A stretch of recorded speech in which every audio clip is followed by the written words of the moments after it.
Welcome to Make It Monday. Today I am switching it up on you guys. I am going to cook, which if you know me, you know that I'm not an extremely excellent cook. That is my disclaimer.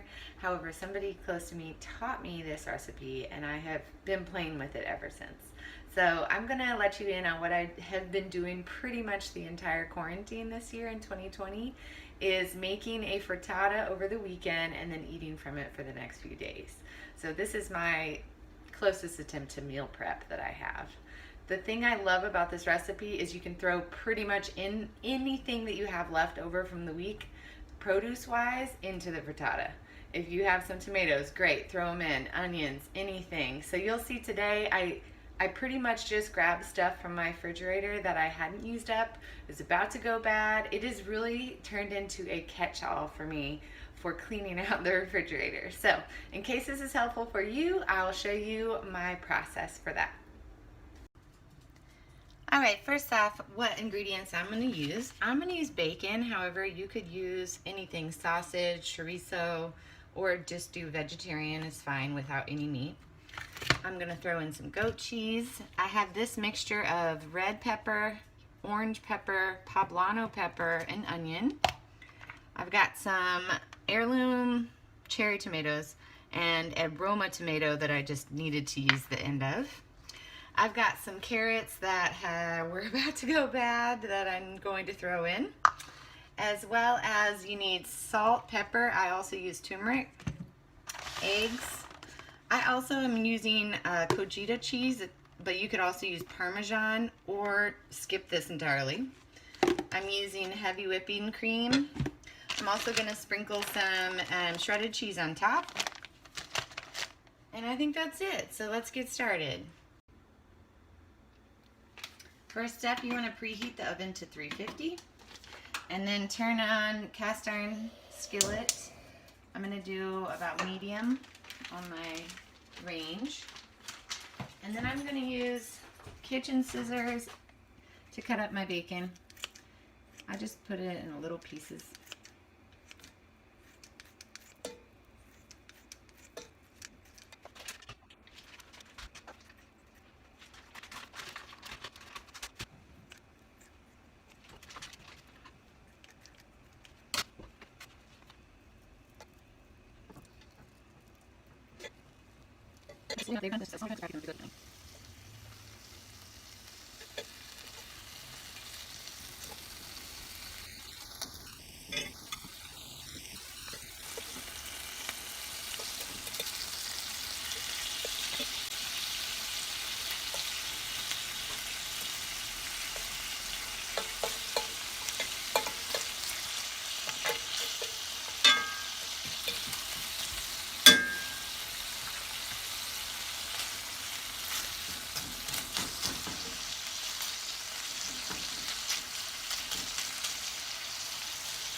Sometimes for the bacon I may take some grease out, but it depends on the actual bacon or meat that I'm using.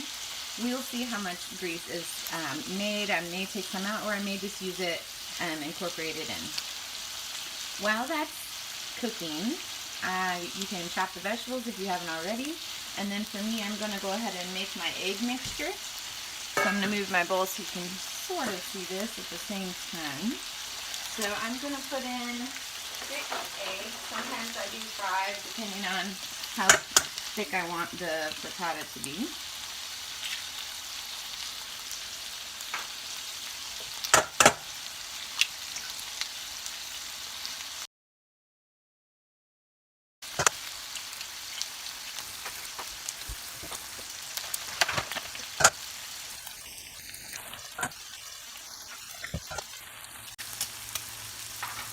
Now that I have my eggs, I'm going to put, I would say, a splash of heavy whipping cream.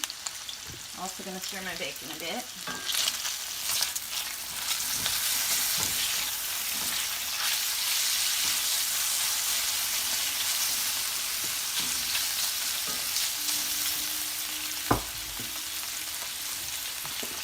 The heavy whipping cream for me is just to make it a bit fluffier. If you don't want to go hardcore on the dairy, you can skip it. So I put a dollop or a splash. And I'm going to shake a little of salt, a little freshly ground pepper,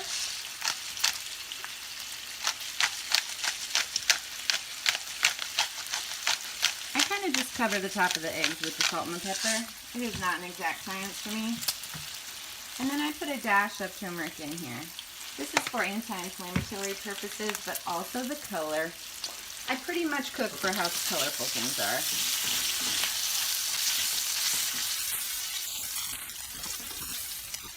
And then I'm going to whisk up the egg mixture and then set it aside so that the salt can go ahead and start breaking down the eggs while I'm working on everything else.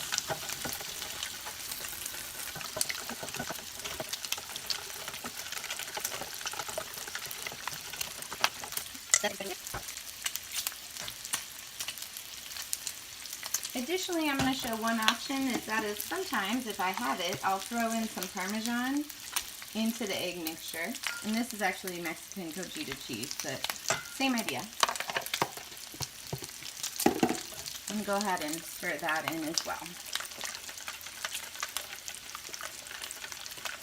Okay, at this point, bacon is pretty much to the place where I need it.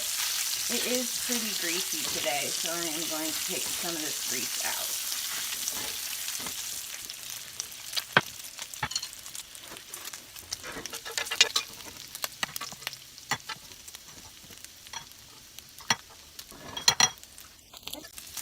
Cool. I left a little grease in so that I can use it to cook my onions and the rest of the ingredients. Okay, now that the bacon is where I need it, I'm going to go ahead and throw in my mixture of onions, red and orange pepper, and poblano peppers. And let that cook.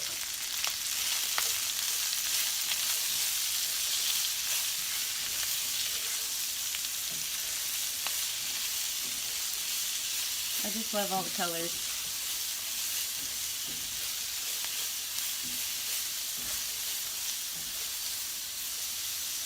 You can also use mushroom and spinach in these recipes. I just didn't have any of those on hand, but if you do add mushrooms and spinach, I would not do it at this point. I would wait a little longer, and you want to put that on a little later in the process. Kind of when I'm going to put in my carrots later.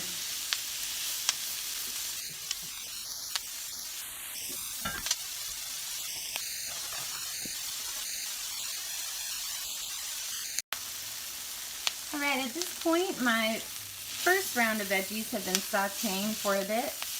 I would say about 5 minutes, 4 or 5 minutes. Now I'm going to add in carrots.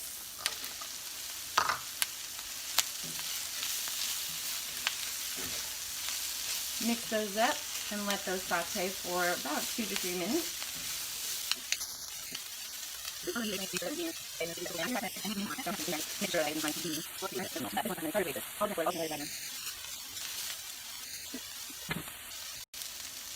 Alright, at this point I'm going to bring over the things that I'm going to add on top. So I'm going to use tomatoes, a couple different types of cheeses, and also basil. I realized I was growing basil and this would be a good opportunity to use it.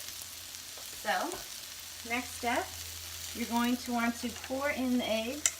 Sometimes I kind of tap in some open areas if I have a lot of ingredients, but today it's a little thinner, so it should be able to get down to the bottom in several places on the pan. So I kind of do a little spiral pour. Use my whisk or spatula to kind of tap this in. Alright, and at this point is the fun part because you get to scatter in all sorts of ingredients. I'm also going to turn the stove down just a little so that the eggs don't burn.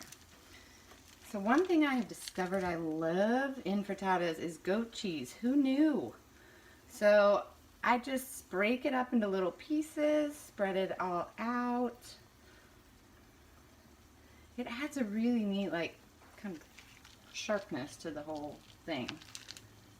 If you hate goat cheese, obviously leave it out.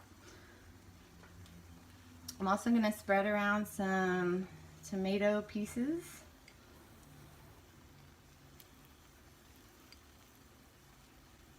This is around part now. It's all different shapes, sizes, colors. We can fit in this. I'm also going to put some basil leaves on there. I'm just going to put the whole leaf. If you want to cut them up, you could. I'm just going to kind of pull them off, scatter them around.